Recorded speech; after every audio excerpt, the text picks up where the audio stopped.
شنو كتظن يكون الأسوأ؟ انك تعيش بوحدك ولا انك تعيش دايرين بك الجنون وما كتعرفش انك راك واحد منهم؟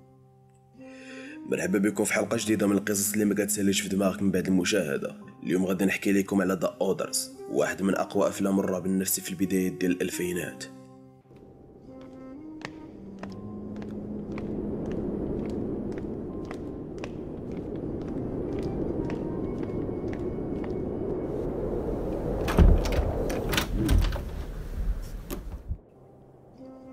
ولكن هذا الفيلم ماشي مرعب، بالعكس هذا الفيلم هو حكايه ديال واحد الصدمه داخل واحد الوهم.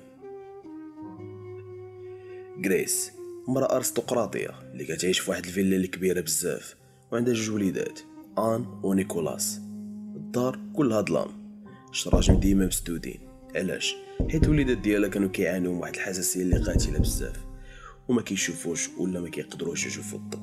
ولكن هاد الظلام اللي كندويو عليه راه ماشي هو اللي كيخلع. اللي كيخلع هو داك الهدوء فاش كانوا كيعيشوا. داك الهدوء اللي كان دائما كيتهرس بسبب واحد الصوت اللي ما كيعرفوش منين كيجي، وشي خيالات كيتخيلوه وما عارفين شنو واقع. ديك الدار بصراحه كانوا كيشوفوا شي ناس ساكنين فيها وهما ما عارفينش واش هما اللي ساكنين ولا الناس الاخرين اللي ساكنين.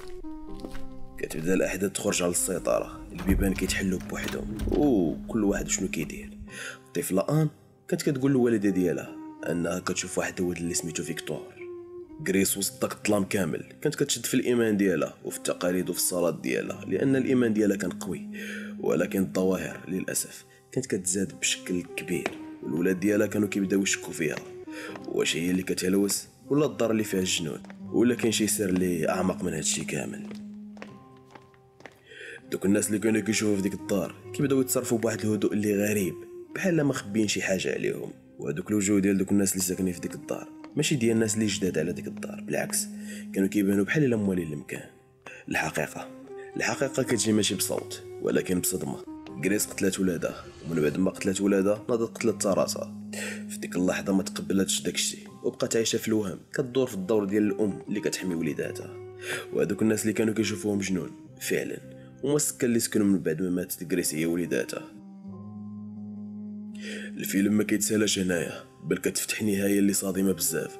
كل لقطه شفتيها في الاول فرا كتبدل لك معنى كبير. هذا الفيلم ماشي كيخلع، هذا الفيلم ديال واحد الحاله نفسيه اللي كتعكس كيفاش الانسان يقدر يعيش في عالم خلقه غير بوحده ويسد على راسه ويعيش في واحد الوهم اللي كبير.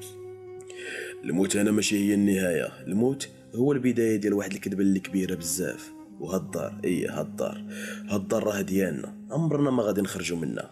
فاش كيتسال الفيلم كتولي تسائل واش حنا اللي كنعيشوا ولا غير ضياف وسط حكايات ديال ناس اخرين. انا كنكون وصلنا للنهايه ديال الفيديو، وصراحه بيني وبينكم كنت كنظن راسي كنت كنتفرج في شي فيلم، ولكن اللي وقع هو ان الفيلم اللي تفرج فيه